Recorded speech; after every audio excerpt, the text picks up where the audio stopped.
Bu, Pak, kita ini makhluk pintar, nggak ada yang bodoh. Jangan percaya kalau ada yang mengatakan anak bapak, anak ibu bodoh. Jangan percaya. Sudah dilakukan penelitian di Amerika, di Universitas California. Hasilnya apa? Semua manusia pintar. 90% cerdas. 90%. 5% jenius. Jadi kalau ada yang merasa jenius, jangan bangga dulu, cuma 5%. Tuh, 5% lagi telat. Telat itu bukan bodoh, tapi karena pengaruh bagian-bagian tertentu di lingkungannya belum teroptimalkan dua potensi ini. Bahkan dia bisa memilih pengen cerdas atau pengen jenius. Einstein dulu disebut oleh guru sekolahnya dengan kalimat yang sangat kasar. Gak berani saya ungkapkan di masjid karena rumah Allah, kasar sekali. Keluar dia dari sekolahnya, menemukan kitabnya Avicenna, dibaca oleh beliau. Yang dibaca kitab Al-Basair tentang kecepatan cahaya, bagaimana malaikat turun dari langit ke bumi bolak-balik dengan kecepatan cahaya, diciptakan dari cahaya, turun sekian, dihitung oleh Ibnu Sina, ditemukan oleh Einstein, dipelajari. Beliau memilih pindah dari yang disebut telat, pindah kepada ini yang jenius. Di barangkali anak bapak, anak ibu yang disebut telat macam-macam, mungkin Allah menitipkan sesuatu yang lebih hebat dibanding yang lainnya. Jangan percaya, nggak ada murid yang bodoh, yang ada guru yang kurang kreatif mengajar. Ingat, pintar itu adalah anugerah, bodoh itu pilihan. Maka itu kewajiban kita harus memaksimalkan pengetahuan ini. Kita ini makhluk cerdas, Pak. Di kewajiban kita itu menjaga kecerdasan sampai pulang. Ayo kepintaran kita tampilkan. Antum mau jadi apa aja yang baik-baik bisa. Ahli matematika bisa. Jangan percaya antum disebut telat, bisa. Fisika bisa, keluarkan, pelajari, pahami. Kimia bisa. Yang lainnya bisa. Dan yang paling hebat adalah kalau ingin dipercepat itu semua, ini yang rumusnya saya berikan pada hari ini. Bagaimana cepat memahami sesuatu, bagaimana cepat mengingat sesuatu, itu yang ditampilkan oleh Quran. Kalau Anda ingin mengeksplor potensi pengetahuan sampai jadi luar biasa, maka Allah mengajarkan cara-cara itu yang akan dibahas. Cuman masalahnya, waktu kita itu tinggal 5 menit lagi. Itu masalahnya. Padahal saya ingin kasih contoh nih. Ini teorinya, ini contohnya, ini prakteknya. Hasilnya jadi begini. Ibnu Sina, Al-Kindi, Al-Farabi, Al-Ghazali, Al-Battani, ya, Ibnu Battuta dan sebagainya, saya turunkan. 5 menit cukup insyaallah? Cukup, baik. Baik, ini saya nggak bahas dulu ya, karena waktunya terbatas ya. Nanti saya bahas di malam Jumat insyaallah Al-Quran Sunnah Solution. Saya simpan di sini. Baik. Silahkan Mas. Ya. Jazakallah khair. Semoga Allah muliakan antum. Okay. Satu. Baik. Satu, cara cepatnya. Cara cepat ini Bapak Ibu bisa praktekkan kepada anak-anaknya nanti ya. Kita harus yakini karena ini Allah yang menginformasikan. Jadi kita dikasih pengetahuan, kewajiban kita adalah memaksimalkan pengetahuan ini untuk mengoptimalkan fungsi kehidupan di dunia. Kita kan hidup di dunia butuh pengetahuan. Ya, bagaimana mengoptimalkannya? Ini saya percepat. Satu, yang standar dulu, standar. Quran surah Al-Alaq ayat yang pertama. Iqra bismi rabbikal ladzi khalaq. Secara sederhana, baca diartikan belajar. Orang Arab sekarang kalau menyebut Iqra, aina taqra, maksudnya aina tadrus, di mana belajar. Maka yang pertama, maaf kalau Anda muslim, Anda beriman, ya, beriman kepada Allah, yakin dengan kesempurnaan diri kita, kewajiban pertama untuk memaksimalkan pengetahuan, tidak boleh ada orang Islam yang tidak belajar, mesti belajar. Kemudian diturunkan lewat hadis Nabi sallallahu alaihi wasallam, lihat cara belajarnya, perhatikan caranya. Awas, bukan biasa. Talabul ilmi fardhatun ala kulli muslim. Belajar, menuntut pengetahuan, ilmu. Nabi mengatakan talabul ilmi. Nah, ini yang mau saya garis bawahi. Ini kadang-kadang suka jarang diterangkan syarahnya secara mendetil. Al-ilmu, talabul ilmi, mencari ilmu. Apa artinya ilmu? Dalam istilah bahasa Arab, cuma ada dua pendekatan makna pada ilmu. Satu al-fahmu, kedua al-idrak. Al-ilmu huwa al-fahmu wal-idrak. Ini yang standar nih. Ilmu itu artinya paham, fahmu, paham. Yang kedua idrak, dijangkau dan dikuasai. Jadi kalau bapak, ibu, atau anaknya misalnya disekolahkan dimanapun, jangan cukupkan hanya hadir di sekolah saja. Jangan cukupkan ditempatkan dia duduk di dalam kelas. Jangan. Itu bukan sifat muslim. Sifat muslim itu ketika belajar, cek kembali, paham nggak yang dipelajari, dikuasai nggak pengetahuannya. Jangan biarkan Anda datang cuma ke kampus, ke sekolah untuk duduk, apalagi duduk paling belakang, nggak mau nanya, terus pulang. Lihat, pelajari, pahami. Kenapa rumusnya begini? Kenapa fisika begini? Kenapa hukum gaya F1 sama dengan F2? Kenapa gaya ada tekanan F sama dengan berbanding lurus dengan P? Apa hukum Pascalnya? Kenapa bisa begini? Modifikasi lagi, keluarkan rumus cepatnya. Itu sifat muslim. Hadirkan dalam kehidupan. Ya, jadi apa yang Anda ingin pelajari, jangan cukupkan sampai dengan tahu, kita mesti paham. Apalagi yang dipelajari adalah ilmu-ilmu agama, maka berubah kalimatnya langsung dari fahmu jadi fiqhun, fikih. Fiqhun. Kalau Anda ingin berusaha sampai paham, maka diawali dengan tak di depannya, tak tambah tak.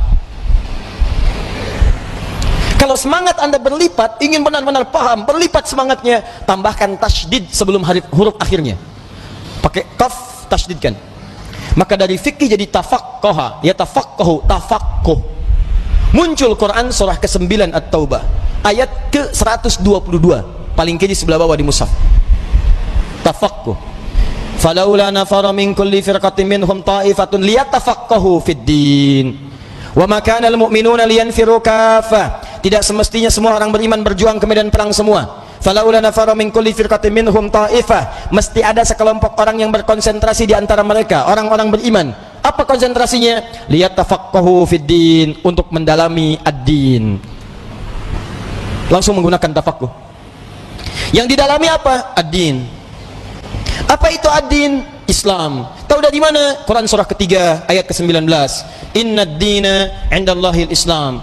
Apa itu Islam? Islam turunan-turunan dari amalan. Pokoknya ada 5. Di hadis Muslim, nomor hadis yang ke-8, riwayat Umar bin Khattab radhiyallahu ta'ala anhu. Dari mulai syahadat, dari mulai salat, dari mulai zakat, dari mulai puasa sampai dengan haji. Kalau Anda ingin belajar salat, jangan cukupkan tahu cara takbir. Takbirnya begini ya, ucapkan Allahu Akbar sampai dengan salam. Pertanyaannya, Anda paham nggak yang dibaca? Jangan-jangan selama ini Anda sholat, Anda nggak ngerti yang dibaca. Ruku, Anda nggak ngerti yang dibaca. Sujud, Ibu tidak paham yang dibacakan. Duduk di antara dua sujud berdoa, tapi nggak ngerti doanya. Bagaimana bisa khusyuk dalam sholat? Bagaimana doa Anda bisa dikabulkan kalau Anda nggak ngerti yang dilakukan? Anda kerja urusan dunia saja, Anda sampai sekolah supaya paham, Pak. Ikut training, stadium general, macam-macam supaya paham pekerjaan. Begitu Anda kerja, terima gaji 10 juta, meninggal. Ini urusan akhirat abadi kita. Dibawa sampai ke akhirat, kita yakini itu. Masa urusan akhirat kita biasa-biasa aja? Tuh lihat Abu Bakar, sahabat Nabi, kurang apa lagi? Sahabat Nabi, dari awal, mertua Nabi, hidupnya dengan Nabi, hijrahnya mendampingi Nabi, wafatnya dikubur di samping Nabi. Saking pahamnya dengan sholat, takbir, Allahu Akbar, gemetaran tangannya. Ditanya kenapa? Saya mengatakan Allahu Akbar, saya komitmen Allah yang paling besar, tapi saya takut ketika mengucapkan itu saya pernah merasa besar dalam kehidupan, sombong dari orang lain, merasa besar kepala dalam pasangan, merasa yang paling hebat dalam kehidupan, atau yang paling khusyuk dalam sholat. Saya takut, gemetaran Pak, saking pahamnya Allahu Akbar. Kita beda tipis tuh, ke puncak subuh-subuh gemetaran juga. Ya kita mau sampai kapan sholat gak paham? Haji itu, dari sekian yang haji berangkat, paham nggak yang dikerjakan? Tawaf dibaca bolak-balik, ngerti nggak? Paham nggak bacaannya? Saya kadang-kadang suka merasa sedih deh kalau situasi tawaf itu. Kenapa sih travel tidak mengajarkan sesuatu yang maksimal? Ayo, Anda akan ditanya oleh Allah Subhanahu Wa Taala. Mereka tuh sudah jual kebunnya, ada jual tanahnya, ada jual pakaian-pakaian untuk datang ke sana. Mereka punya hak untuk berhaji dengan benar. Jangan bebani dengan sesuatu yang tidak ada maksimal gitu. Itu kan doa tawaf cuma 2. Doa tawaf itu 2, Pak. 1 dari Hajar Aswad ke Maqam Ibrahim. Subhanallah, walhamdulillah, wala ilaha illallah, wallahu akbar. Itu ada kisahnya. Kalau bacanya benar, maka Allah akan anugerahkan jawaban doa setiap yang diminta, seperti Allah mengabulkan permintaan Nabi Ibrahim. Itu ada di surah Maryam kisahnya. Ada. Dari ayat 47 sampai ayat 50-nya. Ada kisahnya. Makanya kita berhenti di Maqam Ibrahim. Dari Maqam Ibrahim sampai dengan ke Rukun Yamani, bebas mau minta apa aja, nggak ada doa spesifik, bahkan boleh pakai bahasa Indonesia. Karena itu kita ditunggu, makanya belajar dulu fikihnya. Ini saya bacanya gimana cara bacanya ini? Subhanallah, alhamdulillah. Begitu Anda sampai Maqam Ibrahim, baca senyamannya. Minta, ada doa untuk orang tua, Mungkin ibu anda sedang meninggal dunia, dia butuh doa. Ayah anda di alam kubur butuh doa. Ayah anda hidup butuh doa. Tetangga anda, anak anda, istri anda, itu kan kita mintakan. Sampai ke Rukun Yamani, ke Hajar Aswad, doanya kemudian oleh Allah Subhanahu wa Ta'ala diarahkan kepada yang maksimal. Diseleksi lagi yang tadi, jangan-jangan minta tapi bukan kebutuhan, cuman keinginan, nggak ada maslahat. Makanya diarahkan kepada yang manfaat dunia dan manfaat akhirat. Rabbana atina fid dunya hasanah wa fil akhirati hasanah wa qina adzabannar. Sampai situ. Jadi yang tadi anda minta itu benar nggak urusan dunianya? Jangan-jangan minta tapi nggak maslahat dunia. Maka oleh Allah yang bagus dunianya diberikan, yang ada maslahat akhiratnya diberikan, yang kurang baik diganti dengan yang lebih baik. Begitu caranya. Kasihan kadang mutar sampai lupa berapa putaran yang sudah dilalui. Ya, ada kisah hebat nih, saya sambil menutup sedikit. Tapi ini tidak harus ditiru caranya, tapi bagus sebetulnya contoh untuk kita. Ada anak muda, Bu, datang ke Ka'bah. Dia belum nikah tuh, cari jodoh sampai ke sana. Sampai di multazam, dia berdoa. Benar, pakai bahasa dia ngerti. Coba mungkin caranya tidak harus seperti ini, deh. Ya Allah, hamba datang ke sini ya Allah untuk memohon kepadamu jodoh. Saya sudah berusaha sampai datang ke Ka'bah ini ya Allah, mohon kabulkan, berikan saya jodoh yang terbaik ya Allah. Tiba-tiba di sampingnya datang perempuan tinggi, putih, hidung mancung, langsung ditunjuk, kayak gini ya Allah. Kayak gini, si contoh. Tapi betul Bu, habis itu dia pulang, dia nikah, walaupun bukan dengan yang tadi. Dia nikah karena permintaan dia sesuai dengan apa yang dia butuhkan. Ya, kenapa kita nggak minta dengan bahasa kita? Ada yang lebih unik, datang dia ke situ, bawa catatan. Ya Allah, hamba datang kemari banyak hutang ya Allah. Engkau maha tahu dengan keadaan hamba. Banyak hutangnya, tidak anda sebutkan. Engkau juga paham. Tapi kalau tidak percaya, ini catatannya. Tempelin. Ada. Ya. Yang mau saya katakan adalah teman-teman sekalian, ini al-ilmu wal fahmu wal idrak. Anak pulang dari sekolah, datang ke rumah, cek lagi. Nak, tadi belajar apa? Dulu ibu kami begitu, pulang, tadi belajar apa? Coba ajarkan lagi, seperti apa? Kenapa ketemu begini? Kenapa begitu? Maghrib, semua TV berhenti. Ayo datang semua mengaji. Mau lari kemanapun akan dikejar Bu. Saya pernah sembunyi di bawah lemari, dikejar. Cari, mana katanya? Cari, suruh menghadap. Kalau belum mengaji, nggak bisa tenang. Ini kita kehilangan nilai-nilai itu. Jadi kita tuh mesti pintar Pak. Dulu orang begitu. Di ngajinya tuh jelas. Begitu dibahas pengetahuan, dikuasai dengan baik. Silahkan cek ulama-ulama dulu. Penguasaannya itu total. Nah, tapi ada satu hal lagi. Jika anda kerjakan ini, maka anda akan mendapatkan percepatan pengetahuan dari Allah Subhanahu wa Ta'ala melampaui batas-batas pengetahuan biasa. Apakah kemudian tips yang diberikan oleh Al-Quran sebagai petunjuk itu, ini yang paling penting kita dapatkan. Tapi sayang, waktunya habis. Kita harus berjumpa dengan kesempatan yang berikutnya.